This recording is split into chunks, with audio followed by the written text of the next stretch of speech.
सामने उपस्थित दीपेन जी अग्रवाल, डॉक्टर गिरी साहब, यूसीएन आज के सभी प्रमुख अतिथि, विशेष रूप से मैं धन्यवाद देना चाहूँगा यूसीएन को, जगदीश पालिया जी, कामनकर जी, आशुतोष जी, काने जी को, कि इस कार्यक्रम में मुझे बुलाने का और मुझे उपस्थित रहने का सौभाग्य आपने प्राप्त कर दिया। मैं अपनी तारीफ़ सुन रहा था और जब कोई मेरी तारीफ़ करता है तो मैं अपना चिंतन करता हूँ कि क्या सही में इस तारीफ़ के लिए मैं काबिल हूँ क्या। तो नहीं हूँ मैं, तो अपने आप को उस काबिल मुझे बनाना पड़ता है, क्योंकि आप ज़रूरत से ज़्यादा तारीफ़ कर देते हैं। बिजनेस एक्सीलेंस अवार्ड यहाँ पर आप सबको मिल रहा है। इसी कार्यक्रम के उपलक्ष्य से हमें आप लोगों से एक दूसरे के साथ मिलने का मौका मिलता है। अगर आप इस तरह के अवार्ड का फंक्शन ही न ले तो हम लोग एक दूसरे से क्यों मिलेंगे। और हमारा इंटरेक्शन होता है, हम लोग कुछ कर सकते हैं, कुछ करना चाहते हैं। और ये आपकी सोशल बॉन्डिंग थी कि आपने यहाँ पर काम करने वाले लोगों का सम्मान किया। सभी अवार्ड मिलने वालों को भी मैं शुभकामनाएं देता हूँ और उम्मीद करता हूँ कि आने वाले समय में हम सब लोग अपने क्षेत्र के प्रगति के लिए काम करें। मेरे पूर्व संचालन करने वाले होस्ट ने कहा कि मैं सही में वकीली करता था, प्रैक्टिस करता था। मैं और देवेंद्र जी साथ में नागपुर से लॉ पास हुए, हम दोनों साथ में एमएलए बने। तो उन्होंने प्रैक्टिस नहीं की, मैंने पहले साल 6 साल प्रैक्टिस की, लेकिन मैंने बाद में प्रैक्टिस छोड़ दी और जनता की वकालत कर रहा हूँ महाराष्ट्र के विधानसभा में। उन लोगों के लिए जिनकी आवाज़ विधानसभा तक पहुँच नहीं पाती, उन लोगों के लिए जो चाहते हैं कि सरकार ये करे और सरकार कर नहीं पाती। तो मैं कभी मंत्री बनना नहीं चाहता था, क्योंकि एक बार मिनिस्टर बन गए तो फंक्शन की और कॉन्स्टिट्यूंसी के साथ में इतना इनजस्टिस होता है कि आदमी अपने कॉन्स्टिट्यूंसी को टाइम नहीं दे पाता। लेकिन मैं हमेशा सरकार के पॉलिसी पे काम करता हूँ और इसीलिए मैंने शुरुआत में ही कह दिया कि मैं बहुत ज़्यादा घूमना नहीं चाहता। घूमूंगा जहाँ ज़रूरत होगी वहाँ जाऊँगा, लेकिन जिन लोगों के जो ग्रीवेंस है वो ग्रीवेंस के लिए मैं उनकी आवाज़ बनकर सरकार में काम करना चाहता हूँ। और मुझे ऐसे डिपार्टमेंट दिए गए कि जो डिपार्टमेंट दूसरा कोई लेता नहीं है, क्योंकि प्लानिंग और फाइनेंस में अजीत पवार साहब अपने महाराष्ट्र के कैबिनेट मिनिस्टर है और मैं अगर कैबिनेट बनता तो मुझे एक ही डिपार्टमेंट मिलता और मुझे उनको कम से कम 8 डिपार्टमेंट देना था। अभी 6 दिए और 2 4 5 और मिलने वाले। तो मैंने कहा कि कुछ दिन रुक जाओ, ये सब डिपार्टमेंट के काम कंप्लीट हो जाएंगे तब आप मुझे वो रिस्पॉन्सिबिलिटी देना। और मेरी पहली मीटिंग जब अजीत पवार साहब के साथ हुई तो अभी हम लोग बहुत फाइनेंशियल इश्यूज सरकार के सामने जो दिख रहे हैं कि योजनाएं भी चलाना है, सरकार लाने के लिए जो योजना घोषित की गई थी इसमें कोई छुपाने वाली बात नहीं है कि पॉलिटिकली डिसीजन भी लिए गए और एक अच्छा डिसीजन भी था।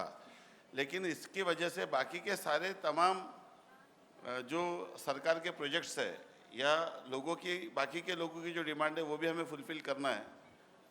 तो क्या करना चाहिए? तो मैंने उन्हें सबसे पहले कहा कि हम लोगों को जो भी सरकार का पैसा खर्च करना है वो फ्रूटफुल चीज़ों में उसकी फल निष्पत्ति होना चाहिए।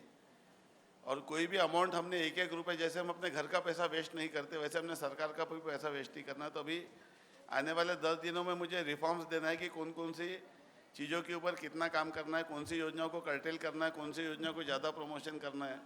और कल ही मैं नागपुर में रवि भवन में दिन भर बैठ के जो डिस्ट्रिक्ट प्लानिंग कमेटी थी उसमें उसका पूरा मैंने मूल्यमापन किया और उसमें नए 38 स्कीम्स मैंने बनाए जिसकी लोगों को ज़रूरत है। क्योंकि गवर्नमेंट क्या करती है, ये योजना है इस पर पैसा खर्चा करो, उसकी रिक्वायरमेंट है कि नहीं इसका कोई मूल्यमापन नहीं करता। और जो लोगों की रिक्वायरमेंट है नहीं और ये पैसा खर्चा करो, डिस्ट्रिक्ट प्लानिंग कमेटी है, डिस्ट्रिक्ट एक्सपेंडिचर कमेटी बन गई है, उससे हर बार टारगेट रहता है कि पैसा खर्चा करो। मतलब क्यों आप फोर्स करते हो? हर पैसे का प्रॉपर यूटिलाइजेशन होना चाहिए। और मैं ये समझता हूँ कि ये मेरा अपना मानना है, ये मेरा अपना एक्सपीरियंस है कि सरकार का मैक्सिमम पैसा ये वेस्ट होता है, उसका कोई आउटपुट नहीं आता। कुछ पैसे इंफ्रास्ट्रक्चर में खर्चा होते हैं वो मैं समझ सकता हूँ, उसकी ज़रूरत है, लेकिन सरकार का है हर पैसा एक ऐसी गुंतवणूक रहना चाहिए जिससे उनको भविष्य में उसका अच्छा रिटर्न्स मिले। सरकार बिजनेस नहीं करती और मैं हमेशा ये बात मानता हूँ कि इंडस्ट्री सेक्टर में सबसे अच्छा काम सरकार ने करना चाहिए, जिससे लोगों को रोजगार की जरूरत है। लोगों को आज इंफ्रास्ट्रक्चर से ज़्यादा रोजगार की जरूरत है, और सारे पॉलिटिकल पार्टीज़ का और लोक प्रतिनिधि का, जनप्रतिनिधि का इस पर दुर्लक्ष्य है। ये बात मैं इस व्यासपीठ पे इसलिए बोल रहा हूँ कि आप सब लोग उपस्थित रहकर भी इस सिलसिले में काम करने की सबको ज़रूरत है। और मैं मानता हूँ कि आने वाले समय में हम लोग इसके ऊपर बहुत ही अच्छा निर्णय करेंगे, हर उस डिपार्टमेंट को, क्योंकि अभी हर डिपार्टमेंट के फाइल प्लानिंग फाइनेंस में आएंगी। तो सरकार की जो भी योजना है वो मेरे दूरबीन से देखने के बाद ही आगे जाने वाली है, तो मैं उसका बहुत अच्छे तरीके से निरीक्षण करूंगा। और हमेशा मैं इस चीज़ की कोशिश करना चाहता हूं कि जैसे हम लोग अपने खुद के पैसे का कहीं व्यर्थ नहीं जाने देते, वैसे हम लोग सरकार के पैसे को भी किसी तरह से व्यर्थ नहीं जाने दें। उसकी प्रॉपर उसकी आउटपुट आना चाहिए, उसका प्रॉपर उसकी फल निष्पत्ति बहुत ज़्यादा ज़रूरी है। और